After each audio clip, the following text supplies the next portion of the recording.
You're listening to the official podcast for the Games Institute. We are a multidisciplinary research center located at the University of Waterloo, studying all things games and interactive technologies. One by one, we'll sit down with our researchers to talk about what they're studying and what they're playing. No jargon, no word counts, just the cool stuff. Hello, everyone, and welcome back to the Games Institute podcast. I'm Marisa Benjamin. And I'm Tobin Rossico. Today, we are joined by Elise Vist. Hello. Elise, we have an icebreaker question. Okay. What is your earliest childhood memory of gaming? Okay, yeah, I'll tell this story. Starting off with some good stuff. Then. Yeah, no, it's I was not allowed to play like video games as a kid. So my earliest memories of gaming are the role-playing game kind of stuff. My mom and I would always play pretend. I would take on different roles. Basically, like, I was a nerd as a kid and super shy. And so playing pretend was a way for me to sort of explore different identities, different kinds of authority. You know, I'd be like a passenger in a taxi and my mom would drive me around, or I'd pretend to be my mom and she would learn all of the things that I was upset about. And she would be like, oh God, that's how I sound to you? What? So not real gaming in the sense of like, you know, I never liked board games. I called them winning games. I didn't like games where there was a winner because that meant there was a loser. And I didn't like being the loser or seeing my friends be the loser. And so my earliest memories of playing games were, you know, story generative, performance heavy role playing and like LARPing. We didn't call it that, but my friends and I would, you know, pretend the schoolyard was an enchanted forest and run around and pretend like we were in some grand adventure. And so it's not surprising to me the kinds of games I love to play now, given that's the sort of way I was raised. You know, obviously we played board games and stuff, but I hated them. And what was your least favorite? Monopoly, okay, obviously. Yes, I was going to I echo that actually played sentiment. Monopoly for the first time a couple weeks ago. Really? And For I the get first it. time? Yeah. Okay. It's awful. Yeah, no, It's it's awful. terrible. I mean, of course, we all know that like it's supposed to be awful, right? Yeah. Like the it's epitome of a winning game. Well, and it's supposed to be. It was the landlord's game. I mean, Yeah. everyone knows this, right? So it was like. It's supposed to teach you how awful it is to live under capitalism. So you're not supposed to have fun. And even when you're winning, like I was winning and I had no fun. It sucks. It's awful. boring. Yeah. It's just like, yeah, so Monopoly's bad. And Well, yeah. So your earliest childhood memory, I feel like that might be one of my favorite answers of all time. That was really cool. Thanks. And it's interesting because usually we have to prompt people to think outside the box like that. Yeah. Mm-hmm. So with you will not have problems with that for me. I am not what you call a gamer. with your kind of origins, I guess you could say, with role-playing games, has that really connected with this D&D renaissance that's taken place over the past few years? Yeah, for sure. I mean, I learned D&D like maybe 10 or so years ago. I played for the first time with a 4th edition group in my undergrad. And since then, I've just been trying to find the sort of game that fits best for me. Right. And so having this renaissance of D&D, but also just like RPGs in general becoming, or tabletop RPGs becoming more popular, it's been great because more people are interested and more people want a DM or a GM, which I do pretty well. It's hard to find people who will GM for me. The curse of the game master. Yes. I feel that way too. Yeah, it's like I have like 300 characters. I want to play one of them. But that's all right. So yeah, it's been pretty awesome to see the game become as popular as it is, and seeing people have the sort of kind of difficult conversations about this space, this fandom that's for so long been like a bastion of nerds who don't have friends, right, and who think it's still this space that they need to exclude people from. We're moving past that, right? We're having like weirdos make campaigns where they decide that they want to play like a tiny tabaxi, so they're basically a house cat, and that's cool, and no one can tell them that that's not how you're allowed to play the game. So I think it's pretty awesome that D&D TTRPGs are becoming as diverse and widespread in terms of like who wants to play them. It's very awesome. Yeah, excellent. Yeah. Can you walk us through your academic biography, and maybe, if you can, bonus, sprinkle in some of the games that you were playing along these points? Sure. So my academic biography is weird. Great. I will tell the whole story because I get to talk about myself, and that's a cool thing to do. I did my undergrad and my master's at Carleton. Ooh, we need to talk more then. Did you No, I want to end up there. That's where I want to teach. It's awesome. Yeah. They're all like radical weirdos there. At least they were when I was there last. It's a great place to be. Don't let anyone tell you it's Last Chance U. It's really wonderful. But it's so far. Okay, sorry. But it's so beautiful. Yeah, it's a wonderful love campus. So yeah, I did my undergrad and my master's there. I thought I wanted to do my master's in Old English language and like translation.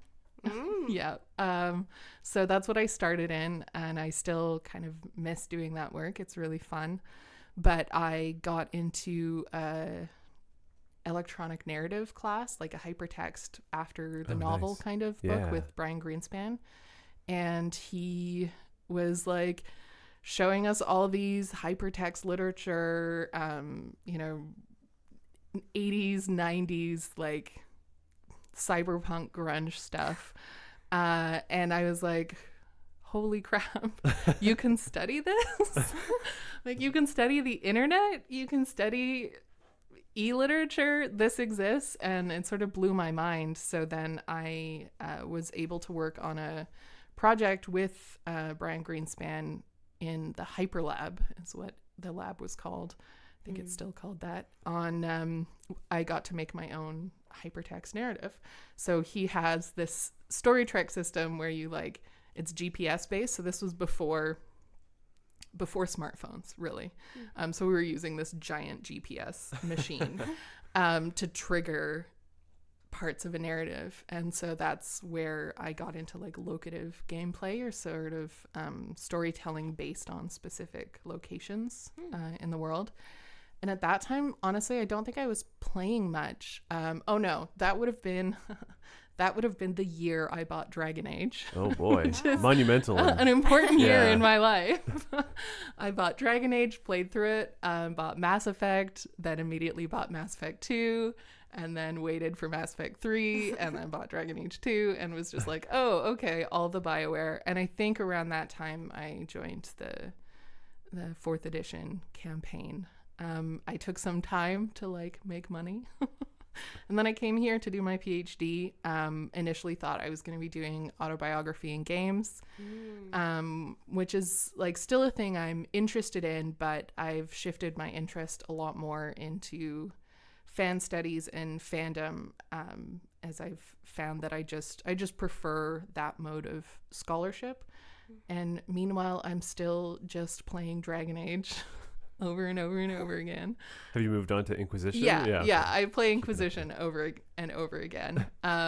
What's special about Dragon Age? It's just great. There's an old FPS podcast where Betsy and I talk about how awesome Dragon Age is. Please listen to it. We'll link that, yeah. Do you find, just to stay on that thread for a little bit more, Yeah. do you find that it's basically like a D&D campaign that you GM? Yeah, I think what I like about it is that it gives me a lot of space to sort of make up my own character. Yeah. And the choices are limited and normal. Like it's not the most spectacular game on the planet. But I just find, I get to romance people. I get to make these little character choices. I think I like Inquisition best just because there's so much variety in like the voices and the way you can look and how people react to you. Is really fun. My problem is I keep trying not to romance Dorian, and then I romance Dorian because it's just so easy. So that is my issue. But yeah, I think I don't know if it feels like a D&D game that I GM, but it's a nice, quick and easy way for me to sort of slip into a different character. Okay. And have a lot of fun doing it. I like the world. I like the stories. I like getting to flirt with like literally everyone. So it's just a fun thing to get into. Cool. Yeah. Very nice. Yeah. And now I study fandom. I study hockey fandom, which is not a thing I thought I would do. And while I'm doing this, I GM 2 games. Yeah, I'm running 2 campaigns right now, and I'm playing in like a pseudo monthly game group where I have another friend who GMs, and so we'll do one shots and stuff. Nice. And I mean, I don't know if this needs to be said, but GM stands for Game Master. Oh, yes, sorry. Yeah, if you're Not like General me. Motors. DM is Dungeon Master. Dungeon Master, yeah. TTRPG, tabletop role-playing game. Now I'm just showing off that I know these things. I'm so proud. But it's interesting hearing your biography and the way that it intersects with your games, because I get the sense, correct me if I'm wrong, that you kind of like tend to lean towards things that have a personal tie-in. Yeah, for me, I sort of think about my, like, whatever it is I'm studying, what I'm interested in is how people become immersed, whether that's in that sort of like game studies, TM kind of immersion sense, or just in that sense of like, how do you feel like you belong in a community? How do you immerse yourself into a story world? How do you surround yourself with fans that work for you? How do you create a world or a community or a game that fits around you in a way that's comfortable? And so no matter what I've been studying since I decided to no longer study Old English translation, it's really been about like, how do you make a world fit around the parts of you that kind of don't really fit in the real world? How do you make a world fit around the parts of you that don't fit in the real world? Wow. Yeah. I like that. I like that. It's heavily influenced by Sarah Ahmed. So if you like that kind of stuff, queer phenomenology, Sarah Ahmed, it will blow your mind. Yeah. Is this a big part of queer studies generally? I think it's becoming really important to fan study or to queer studies. Let me start that sentence again. I would say yes. Scholars like Sarah Ahmed, like now my mind is gone. Scholars like Sarah Ahmed, like Jose Munoz, they do this kind of queer theory that's about ways that we fit into the world. So Ahmed talks about it from this perspective of like orientation and phenomenology, which is literally like, how do we make our way through the world? How do we understand the other objects around us? And it's really about that sort of relationship and interaction. What happens when I move this way, or when I speak this way, or when my body feels a certain way to you? And then Munoz works from the perspective of like, how do we take what we're given and reform it? How do we reconstruct it in a way that, you know, we're not taking it as it's given to us, but we're reworking it to make it something that fits better. And that has connections to a whole bunch of queer theory sort of fundamentals, right? This idea that the way that queer people move through the world is not meant to fit into heteronormativity, is kind of pretty essential. Yeah, I think that makes a lot of sense as well for when you start thinking about fan studies and how fandom comes about, why it comes about. Yeah, exactly. That, like, especially the fandoms that I am interested in, that I participate in, that I study, a lot of them are like, well, you know, when I tried to do this out there with other people, as I'm supposed to do it, it just really didn't work. And so I find people that want the same things as I do, that feel the same way about this character or this show or this person, and who get the same feeling from things that I do, so we can talk to each other and create stories, or create like conversations that match up to our needs, our desires, all that kind of stuff. Yeah. You're our first fan studies scholar to come on the podcast. Ooh. So let's do a little bit of maintenance on figuring out what fan studies is, defining some key terms maybe. Let's start off with fandom. Sure. Oh boy. Yeah, fandom, I suppose, is it's a group of fans. You can define it as a space. There are some scholars who do that, who, fandom is a space in which fans interact with each other and with the thing that they're fans of. I tend to think of fandom as a group of people who can create spaces,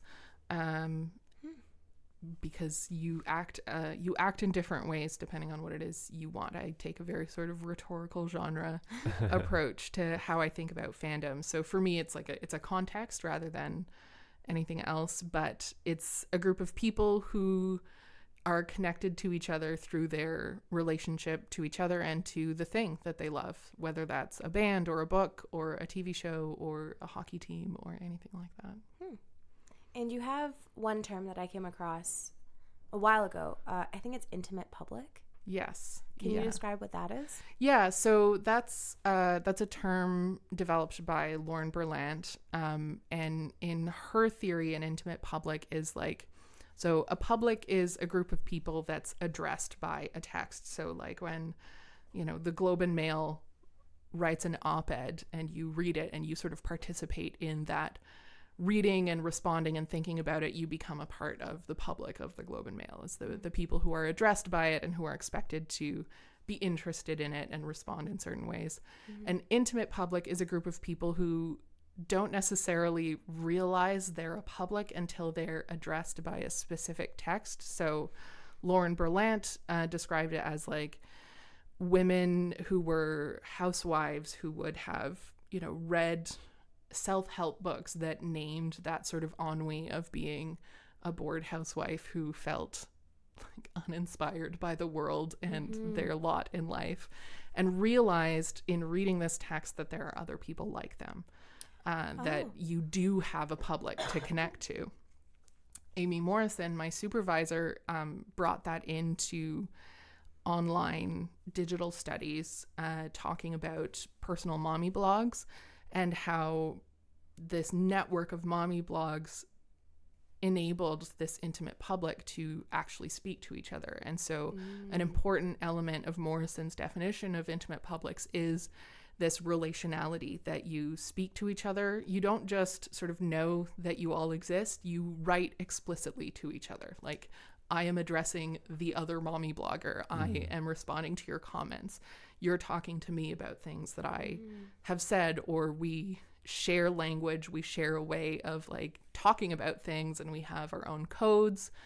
And really important to intimate publics online is this sense of intimacy and of privacy, that like we don't publish this for everyone to read it. We're publishing it for ourselves so that we can connect to each other. And so then I've taken that into fan studies to talk about these fandoms they're not like there to change the world. I'm not writing my fic so that some hockey player will read it and be like, you know what, I should come out. And I'm not writing it to convince anyone that like being queer is okay or that this should happen in the show. I'm writing it because I know that I need to see this, I need to feel these things, and that there are people who want that, and they will comment on my fic about how like meaningful it was to see that kind of relationship happen, or those kinds of feelings being expressed. And so the intimate fandom is not, we're not making a political statement. We're not trying to be subversive. We're just trying to create the feelings that we have and share them with people who share them as well. So an intimate public of fandom, I shorten it to intimate fandom, is a small group of people who aren't really trying to get, thousands of views on their fic or like, massive attention, especially especially not attention from the people who do it. Like, I don't want, I mean, I'm sure Sidney Crosby has people like scouring the internet for mentions of his name. I'm sure he knows. Or if he doesn't know, his handler does. But I don't want him to know, right? This is not an attempt to reach out beyond my intimate fandom. It's that I just want to share these feelings with people who feel the same way. That seems to be the most common misconception when it comes to fandoms, is that, you know, they're doing it so that they can get attention from the people involved. And yeah, I mean, there's certainly like some kinds of fandom that are interested in that. Like that's a legitimate way to be a fan, right? You want to contact the celebrity, you want to have that connection. You know, that's why people go to cons, that's why people do meet and greets. That's certainly a way to do fandom. And in the sort of history of fan studies, we've tended to focus on fic especially as transformative and sort of politically subversive. So, you know, people who write supernatural fic and are arguing and making a case for canonical queer characters on the show, right? Like, so to that fandom, that outside connection is integral. It's very important. And because that's a kind of morally righteous act, like I'm trying to change the world and make it more queer and make it more politically subversive and better in those cases, it's easier to talk about how awesome that is because it's awesome. What's harder to talk about are the fans who just do it because we want to and because it brings us pleasure and joy. That's less kind of academically exciting. Interesting. Yeah, just in terms of what people want from like literary scholarship, right? That's a mode to be like, look at this text, I'm going to tell you how politically important it is. That's familiar. It's less familiar, but coming more familiar to just say, here's what it does and here's the people that are affected by it. It's not necessarily going to change the world, but it's going to change this person's world. Right. Is there ever a point where fan fiction becomes canon, or do you think it's like here's canon and here's like the fan fiction canon? Like, are they separate or do they ever intersect? I mean, they absolutely intersect.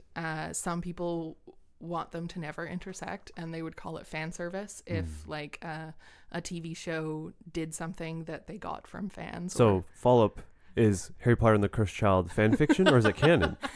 I mean, there are a lot of people who will say that Rowling wrote fan fiction of Harry Potter. The Harry Potter canon sort of dynamic is super interesting.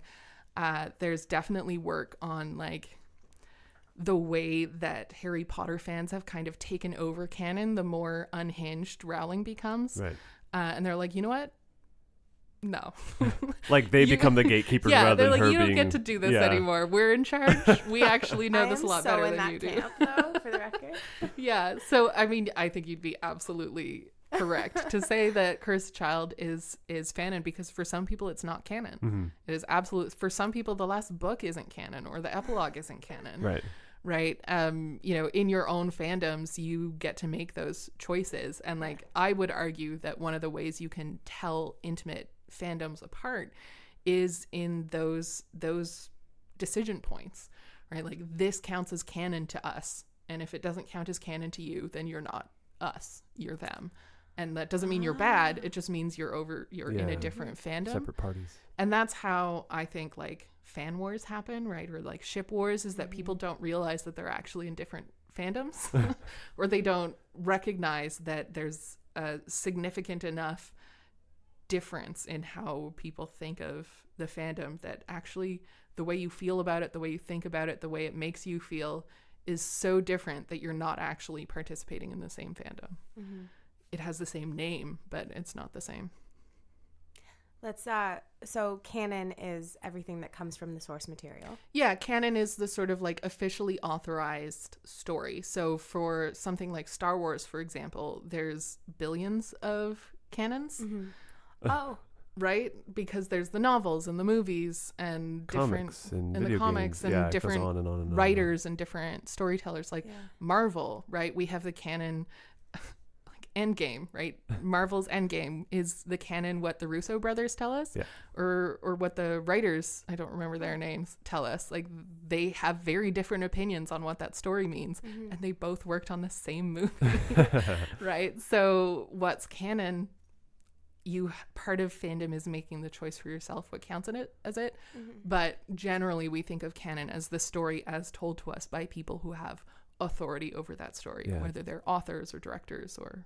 That's really interesting, because the more, what's the term? The more fingers in a pie you have when it comes to making a story, the canon becomes really nebulous. Yeah, because you have something absolutely. like J.K. Rowling, she's the key author, but then you move into comics and film and stuff where you have such a collaborative force to create a story. Yeah, and like deciding the Hermione canon's is it Emma Watson who's the sole authority on Hermione now, or is it still Rowling?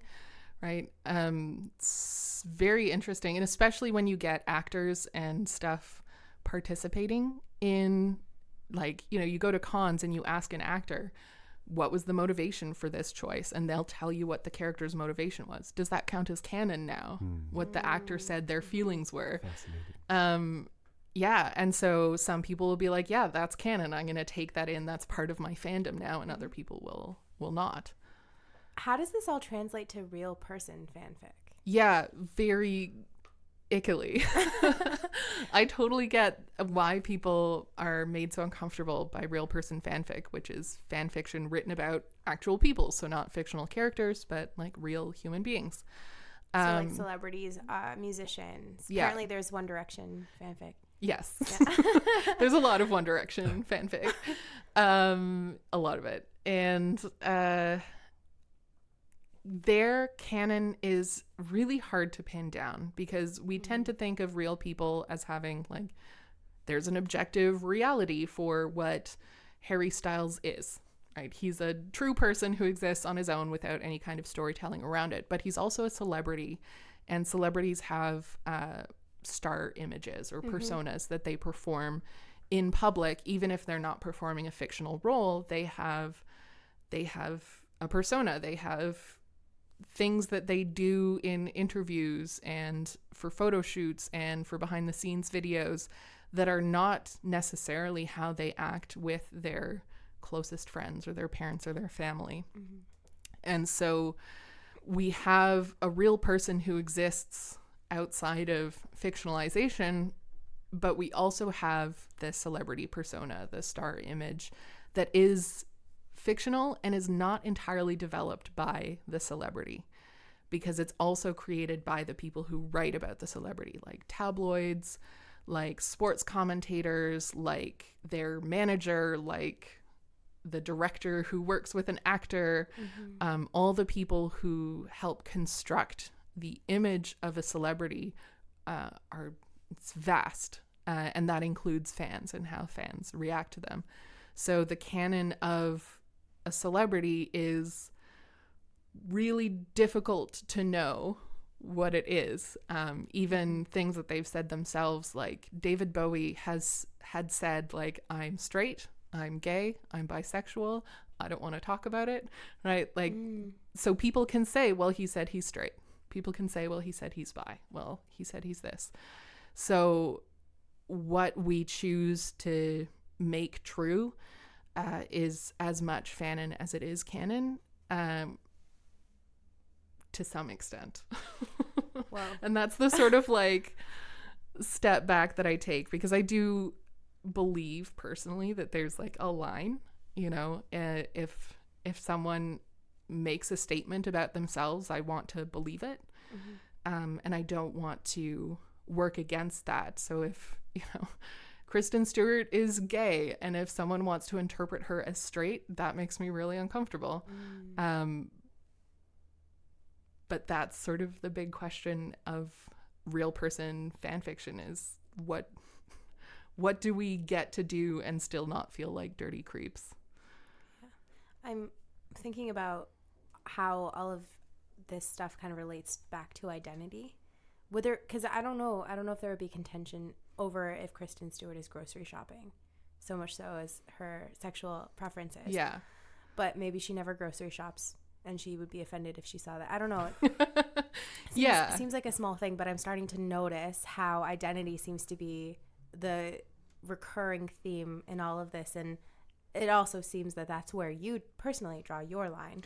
Yeah. I mean, I don't have a problem with like someone who's straight making them gay in fic. I don't have a problem with that, personally. That's important to note because it's reverse. It's when people are denied this queer identity. Yeah, exactly. So for me, fic is a way to express queerness in different ways.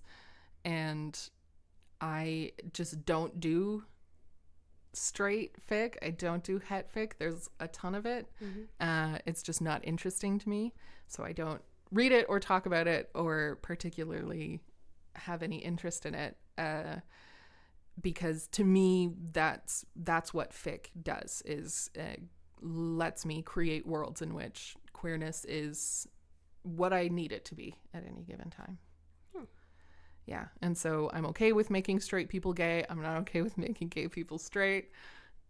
You know, no one's perfect. Yeah, I think that's important. Are there other fandoms that you participate in that you found have informed your research or kind of forged this this passion for fan studies? Maybe more so, some more than others, or ones that you're being exposed to now? Yeah, I mean, I got my start in supernatural fic. You know, I was on Tumblr and all these GIFs kept showing up and I was like, what is this show? It looks super gay.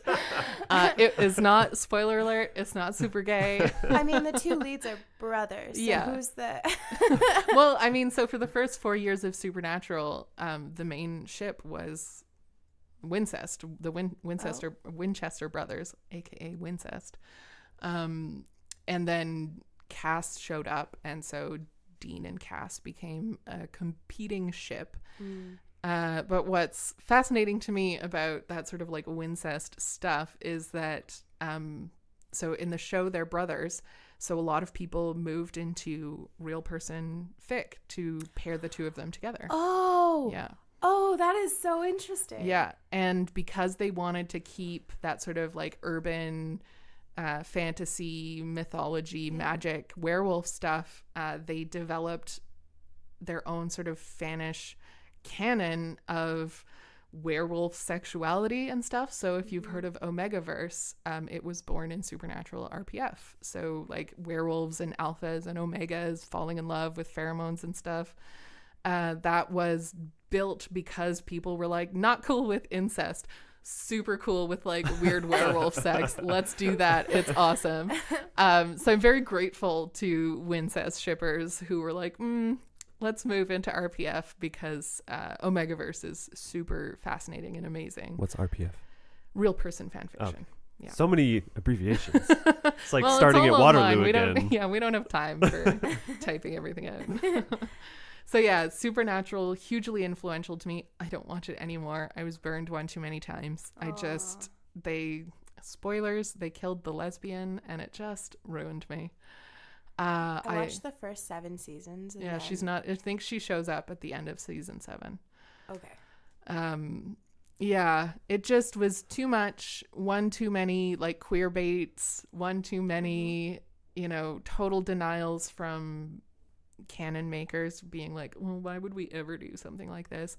And so I'm just done. It really sucks. I had a lot of fun. I love Misha Collins. He's a wonderful person. But I just couldn't do it anymore. I couldn't hurt myself anymore. And so I quit and then found hockey, which is like so much better. Oh yeah. I want to hear that journey. Yeah. Yeah. I hated hockey when I was a kid because my sister played competitively. I mean, I love my sister and I love that she plays. When I was a teenager, I didn't love that every family dinner was about like politics of who would be in net. My sister was a goalie, so it was like, well, she's better than this player, so she should be in net, but it's like kids playing, so they let them have equal net time. I have 2 sisters, so I relate to this. Yeah. I have like, 5 sisters, and I relate to this more. oh my goodness. You actually have 5 sisters? Yeah. Oh Wow. my God, that is a lot of If siblings. any of them are listening, we love you. I also love my sister. But yeah, so, you know, we'd have to go to this stupid arena in the middle of nowhere for a weekend. That describes like provincial hockey so well. Yeah, exactly. Sports It's like the really only reason need why it. this town exists is because there's this There's rink. there's a rink there. They host a tournament, and there's like, you know, those packets of hot chocolate and kettle chips in a machine. That's like an enduring memory of mine, like a sense memory of sitting on a hard concrete bench Yes. with a shitty hot chocolate. Sorry, I probably shouldn't swear. With crappy hot chocolate and damp kettle chips. Yeah, I don't, and it's never an option to just stay home. My sister had Oh, yeah. gymnastics tournaments. Ugh. Those are 8 hours. Oh my God. It's never an option to not go. Right. Yeah. Yeah, because then you're not like supporting your sibling. Mm-hmm. And so I was never really into hockey. You know, we watched it as a family. I was there for the Sens playoff run ages ago. I hate the Sens now. Well, I'm sure the players are fine. I don't like their management. And I was just like, okay, I'm done with hockey. It's dumb. It's boring. I don't care. And then a friend of mine sent me Tyler Seguin, Jamie Benn fic. And Is that the one that I read? yeah, that's the one I would have sent you. Yes. Yeah, and I didn't know who they were. I didn't have any idea what they looked like, but I was like, oh yeah, this is a trope I like. This is like a kind of fan fiction story that I know I'll enjoy. So I read it. I read more.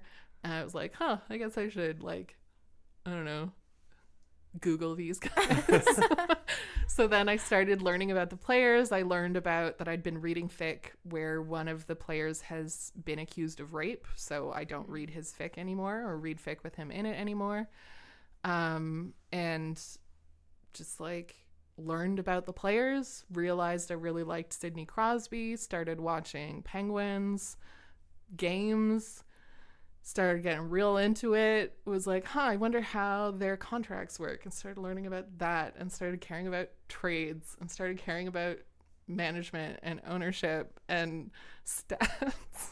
And now I'm a hockey fan. So not entirely sure why, because it's a bad sport. Let everyone be clear about that. It is not good. So I did read that fic, and Oh, I'm yeah. here to say that it's not that you read the fic and then you descend into becoming a hockey fan. No. I still staunchly dislike hockey. It's just you. Yeah, that's fair. No, I just, I love the hockey RPF fandom. I read more fic in that fandom, and I really like the way that hockey fickers create queerness. I like the stories that they tell. Coming from something like a big fandom like Supernatural, coming from that into a small one like hockey, relatively small one like hockey, it was really nice to see people really work with queerness. So not just be like, oh, and then they're gay and then they kiss and then everything's cool, or oh, everyone's homophobic and then they realize they're in love with a guy and oh my God, it's so stressful and horrible. In hockey fic, it was often just like, hey, I'm gay, I love you, let's do this together and have the support of our chosen family. And just really heartwarming and like interesting takes on queerness and what it means to be queer in a world that maybe doesn't want you to be queer. Even fic like Omegaverse, which tends to be very queerness is really normalized in those kinds of fic. To read that in hockey fan fiction, you see people really thinking about gender and really thinking about what it means to desire differently. And that was really appealing to me. I'm sure other fandoms do it, and I'm sure there are people who write that way in Supernatural. But it was such a big fandom, I just never really found it, and never really felt like I had a say in how the fandom was because it was so huge. I never found my intimate fandom for Supernatural, but I found it in Hockey RPF. Do you That's really ever interesting. do you ever speculate that maybe it is because it's RPF that there is so much more freedom to explore the queerness, or to explore queerness as an identity. Because so one of the fandoms that I like is The Magicians. Oh, okay. Yeah. And that entire world kind of gives you so much story that there isn't necessarily time. Maybe it's not time, but there isn't enough motivation to sort of write a different story. You kind of work the queerness into the story that's already there. Right. Whereas with RPF, it could be anything. Constructing, Yeah, I mean, so Henry Jenkins talks about fan fiction as coming from the gaps, right? The gaps that we find in canon, or that call to us, or that we want to fill in or fix or rearrange. And so, in a world that's got its story figured out and has characters with deep lore, it's harder to find those gaps. It's harder to fit in. You can do the thing that I love to do, which is just be like, I don't care about canon. I like this character, so I'm just gonna like slot them into this other thing and do what I want to do with them, right? This is why alternate universes AUs are so popular, right? Like coffee shop AUs of fantasy stories are popular because you can sort of take the bits that you like and put them into a universe that's now suddenly all gap, and you get to fill it in. It's a specific choice too. Yeah. And so, I think you're right to say that RPF, it's just like, there's no real canon or not canon, or there's no real way for me to know the truth about Sidney Crosby. So it doesn't matter. So I think it's less that canon gives us more space and more that like, it's just not worth dealing with it at all. So what we do in RPF is less play in a world that someone's already built as it is take characterizations of these celebrities and slot them into worlds that we want to play in. I found it really impressive how creative the writers get, because they look at what schools these players went to and they kind of trace it back through. They look at siblings and and incorporate those relationships into the story. It's impressive how much people can do with what seems to be so little. Yeah, it's definitely like that's one of those things that still kind of makes me a little bit uncomfortable too, right? I don't quite know where the line is between, bringing in some canonical characterization or canonical family realities versus kind of mining non-celebrity family members for story. Makes me a little uncomfortable. I've done it. I use siblings as like characters. I don't know anything about them, so I'm really just taking their name and making up a character for them. But there are certainly ways to kind of do that, maybe too much. I don't know. I think that's the thing that I still find really interesting about RPF, is that we have to work through those boundaries together and between ourselves, and different fandoms have different limits. So there are some RPF fandoms that will say like, you don't write about these players because they've been accused of sexual assault or domestic assault, or we know they've said racist things and not apologize for them, or homophobic things and not apologize for them. And other fandoms that are like, well, you know what? I'm not actually writing about the real person. I'm writing about who I wish they were, who I want them to be. And so to me, what they do in real life doesn't really matter, because what I want is to play with this character that we've created about them. That creates a lot of interesting discourse about what is there and what isn't, what you can do, what you can't do. Yeah. Goes back again to what is canon. That must be a really rich source for talking and writing essays about that. A colleague of mine, Milena Popova, gave a really great presentation, and I think has a paper on that sort of decision making, when a real person does something that you fundamentally disagree with, but you still like the character you've developed. How do you compartmentalize between what they did in real life, or what they've been accused of doing in real life, and this sort of love that you have for the character that you built with your fellow fans? Is that what informed your decision to be like, I'm just going to pay attention to what I need to? Yeah, partly. And I think the other part of it is just I don't have time to care about things that hurt me. Yeah. I just don't have the energy for it. And so I'm very sort of mercenary about my hockey fandom. I'm very, very interested in the things that I love, and the other stuff I'm either very clear about how angry it makes me, or I just don't care and don't care to be told that I should care. So let's move on to maybe kind of like a popcorn round of talking about some other little things that you've done. So we did a D&D one-shot on the podcast that will be out by the time this episode is out as well. And Marisa used your character generator for her character. Yes, I did. Awesome. Yes, I heard about the character you made. Very Yeah. cool. Shout out to Sylvie DeHaven Westerly. Something like that, yeah. Awesome. Was he fun to play? Were they fun to play? Yes, Dom Dude in Flux, I think. Dom Yeah, Dude that's in what it was, Flux. Yes. Love it. So we went he. Nice. Um, Yeah. Yes, fun to play, difficult to play, because Yeah. I never role play anybody who's he. I Oh, always yeah. go for she. Well, and all the characters you make are just the same character. Yeah. Hey, there's nothing wrong with that. They're Well, all it is 'cause they always angsty die. Teens. Yeah, angsty teens who run into battle, and I think he Nice. did devolve into that a little Well, bit. yeah, over I the mean, years. that makes sense. But somebody has to lead the charge in those campaigns. Otherwise, it's just all hesitant. Like, I don't know about this. And as Yeah. a DM, you're like, come on, people, why do we even play them? And I'm Yeah, like, let's you need- open this. Always a mimic.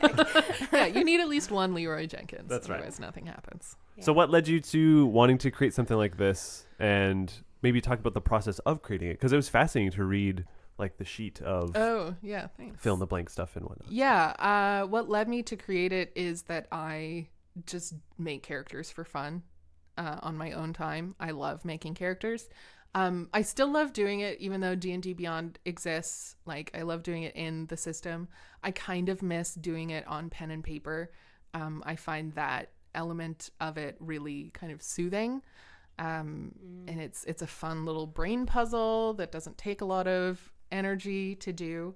So I would make characters for fun, and I would pull up lists of classes and lists of personality traits and make stats and play around with them. And I was like, I wish other people could have this fun, but also recognize that most people don't enjoy the kind of like memorizing of the numbers and how classes work and all that kind of stuff. To me, that was just a sort of natural extension. Most DMs, I feel like, have that. Yeah, exactly. And players are like, how much damage do I do? Yeah, and DMs are I'm like, no, "Please, wait. read your character sheet. Can confirm. Yeah, I'm just like, read the player's handbook. But I understand that people don't enjoy that. Yeah. Right? That's not actually fun for a lot of people. And so I wanted to make a way for people to sort of expand what they could do with their characters without having to mainline the DMG and the player's handbook, the Dungeon Master's Guide and the player's handbook.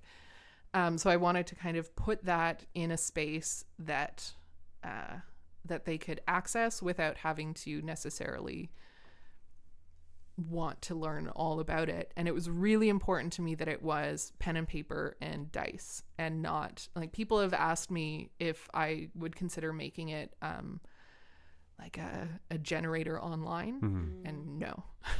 Yeah. If you Well, that want- takes away all the like personal connection to it. If it's just Exactly. randomized and you're like, oh, Okay, I cool. guess this is Yeah. my character. Yeah, there's no sense of You can also discovery. just click too many times. Because already, as I was going through it, and by the way, it was so fun to do. The most fun I've had Thank creating a character.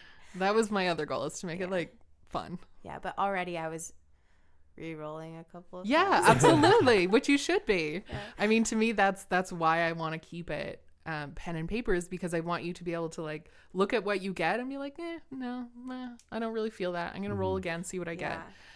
And that's the sort of element of discovery that I'm really excited about. So you can sort of discover not just the possibilities, but what you want that character to be. Because I know a lot of people struggle to create characters. Again, that's a thing that comes really naturally to me. Like, give me 5 minutes and I'll have a whole backstory, right? Like, I can just make a person and be ready to play them. But not everyone cares to do that or is able to do that. And so my queer AF character generator is a way to walk people through that and encourage people to make those choices and sort of learn, at the very least, the steps that I take when I'm thinking about who my character is. And to me, it starts not with class race subclass, right? It's like, who are they? What do they want? What do they care about? Where did they come from? And then the other side of the Queer AF generator was that I wanted to separate race from stats in such a way that you wouldn't necessarily feel like, oh, I'm a barbarian, so I can't play like a gnome because gnomes don't have the right stats for that. Or I'm a gnome, so therefore I must be like small and dexterous, instead of like, I'm a gnome who was raised by Minotaur, so I've developed a really strong skull and I can bash people with my head because that's what all my friends did when I was a kid. Right, like you learn skills and you learn traits, not just because you were born in a certain body. You can express. Oh, that's fascinating. Yeah. That almost makes me wish that they did that in that real game of like, you want to be this race, cool. Yeah.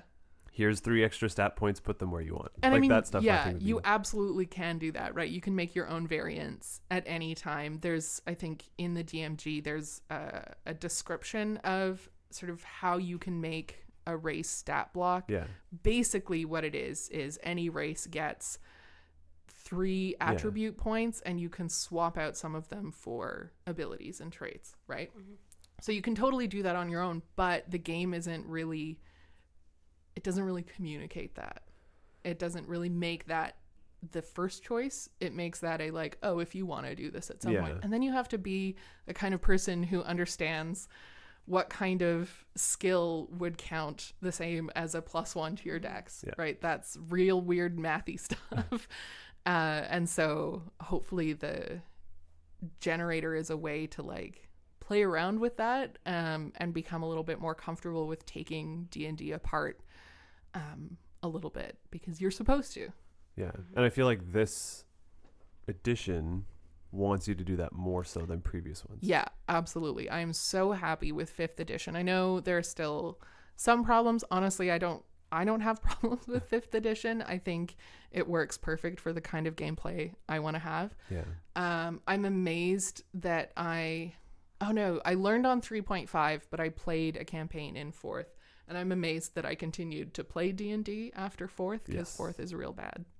It's just very focused on, like where you are on the battle map. It was much more a war game simulation than a role-playing game. Yeah. I found with communication with other players that those who are kind of veteran players, and maybe even like from 2 all the way up to now, they look at 5 and they're like, well, this is like a kid's game now, right? Because I'm not rolling 13 dice and multiplying it by imaginary numbers and stuff like that. And I'm like, no, you roll 1 dice, you add less than 5 most often, and that's what you tell the DM, rather than like 13,000 over pi squared, right? Like these crazy numbers. Yeah, exactly.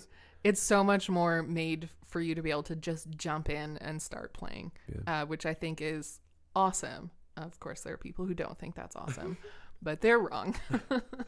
Yeah, so I'm really happy with 5th, and I'm really happy that they are definitely, you can see in the communication from Wizards that they're very interested in people who homebrew, people who adapt, people who make variants, people who make their own adventures.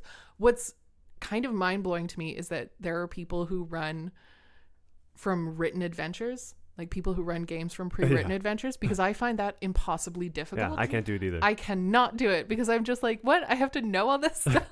Instead, when I run a homebrew, I could just be like, yeah, sure, all right. Yeah, that's exactly how I feel about it too.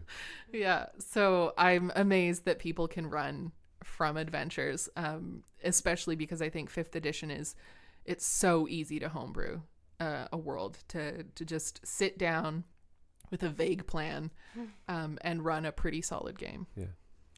There's another piece of the Elise puzzle that I want to get to. Can we talk about what you do with First Person Scholar?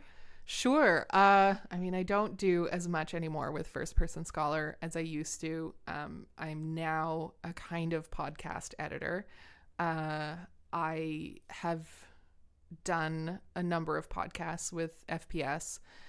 I started podcasts with FPS, I suppose I should say. Yeah, we had a couple before I did them, but they were mostly like conversations between editors that were, I mean, I guess that's still what we did. They were fine. But they weren't a frequent thing, and they weren't what I really wanted out of the podcasts. And so when I was full podcast editor, I was doing monthly podcasts for a year, which is a lot. And wasn't paid for it, which was why it was real hard. Yeah, that would be hard. Yeah. And so my goal was to have focused conversations that weren't just people making lists at each other or saying things that they wanted to say. I wanted to have a real conversation between people, and that's what I still aim for. And so right now, the work I do for FPS, very limited, but I edit the podcasts for the special issues. So I did the Queer Games special issue, and that was really fun because I got to kind of be a part of it as well, which was pretty cool. Very cool. Okay, I realize as well that we talked a lot about your preferences in hockey fan fiction. So circling back to that, we need to talk about what you research in hockey fanfic. Sure. I mean, we've kind of touched on it already. Okay, good. Actually. So I study intimate fandoms and queer hockey RPF.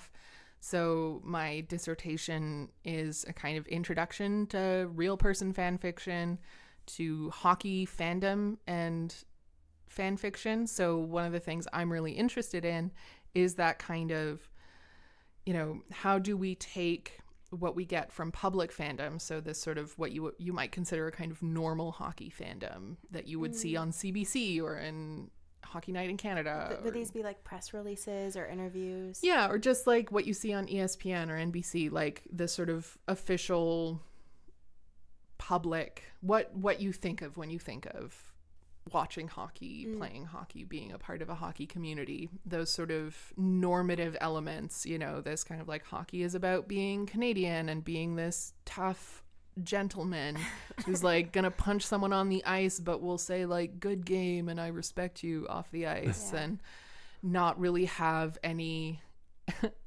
particularly interesting about himself. So how we take in the things that we get from there, and like, why do we even feel queerness in hockey at all, right? Why do I care about hockey when it's so bad? Why have I decided to put my energies and my love in this sport that probably would prefer, to be honest, that I wasn't there? I mean, the NHL would say hockey is for everyone. It's really not. It should be, but it's really not. And so the big question of my dissertation is why? Why do I love this thing? And, the answer is, well, you got to read my dissertation. No. The answer is like, I love it because it came at a time when it matched up to the feelings that I was having. It just sort of, it works, but also because there is queerness in hockey. I mean, do me a favor and Google search NHL kisses, and you will see a lot of guys in NHL jerseys kissing each other. I will. I promise you. Not even kidding. It's pretty amazing. Hockey has this undertone of queerness that isn't even really subtext. It's this boogeyman that you're supposed to not touch as a male player, but you look at women's hockey and it's full of gay women. And like women who are married to other hockey players, and it's amazing. And then you contrast that with men's hockey and all the talk about butts and like sticks in the deep end, and like hockey's just so gay. Is that where no homo came from? Is it hockey culture? I mean, I don't know where no homo came from, but hockey culture is very much this sort of like bromosexual kind of bromance. Like bromance, no homo, but I'll cuddle with my boys, right? Like it's a very homosocial community in men's hockey, especially the guys who go to the NHL. They've been living hockey since they were like 7.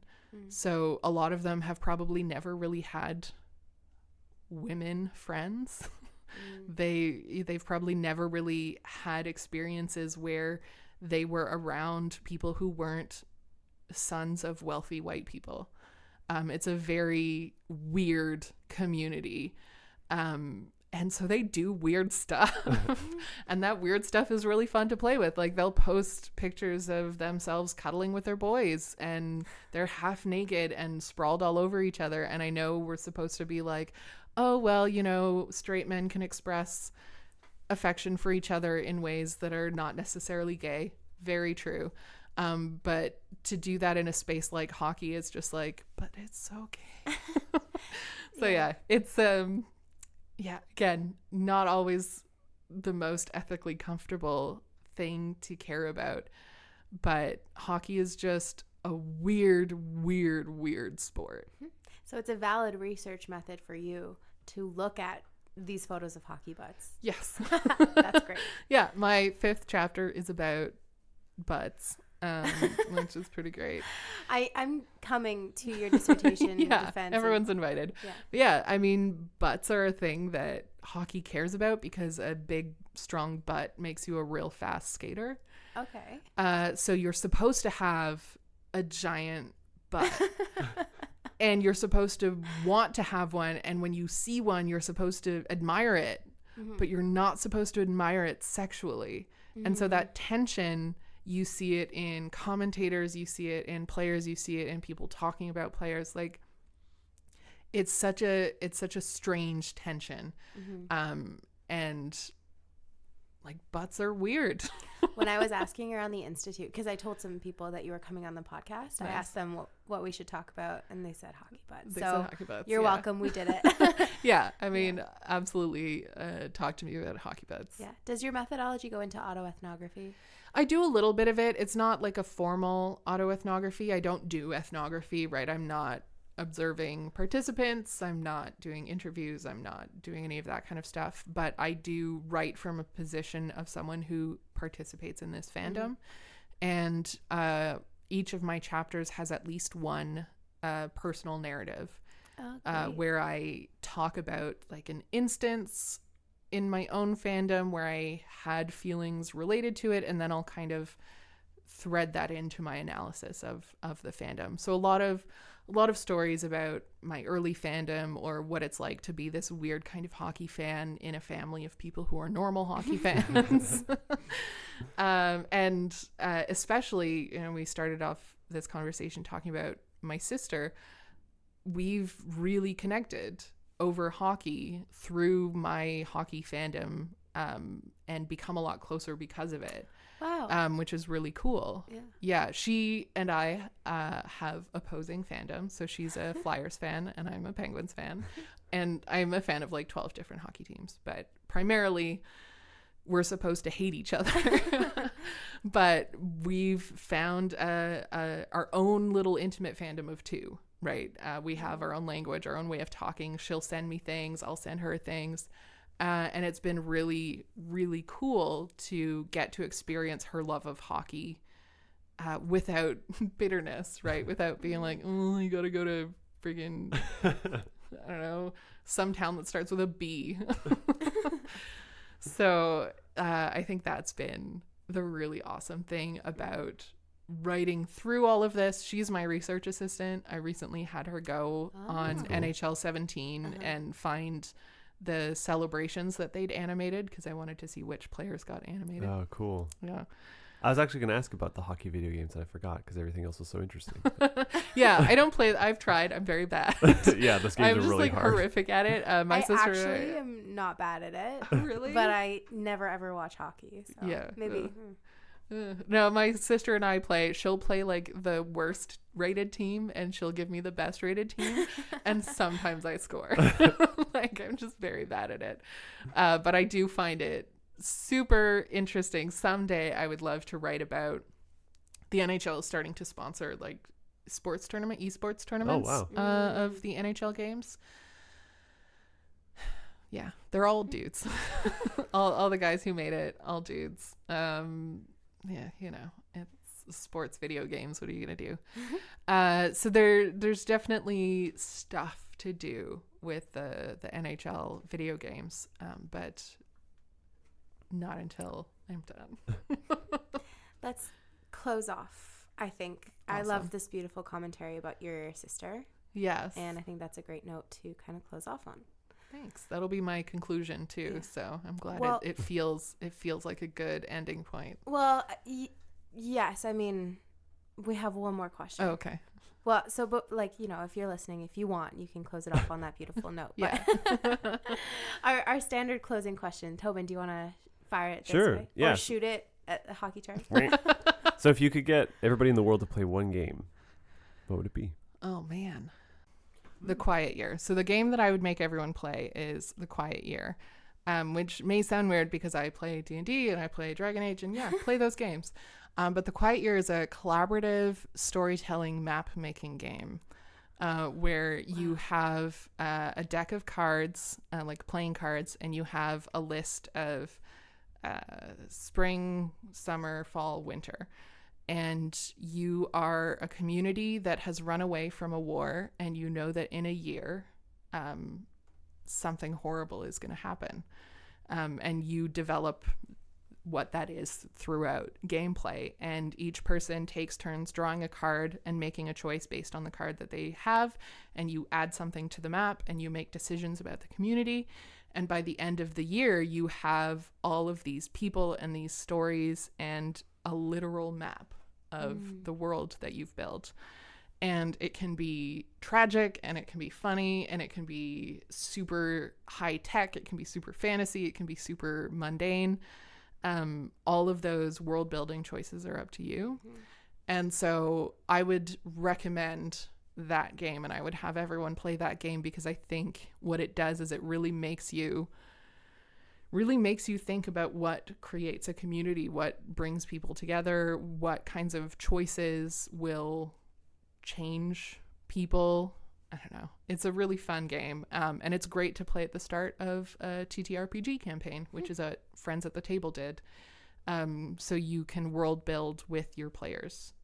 As a GM, you can sort of create the systems. And so, yeah, The Quiet Year. I love that. Please Yeah, play that it. sounds really, really fun. It's Let's super play fun. Yeah, it's great. And you just have a map and it can be so cool. It's really, really fun. Great. Well, thank you so much for joining us. This was fantastic. Thanks for having me.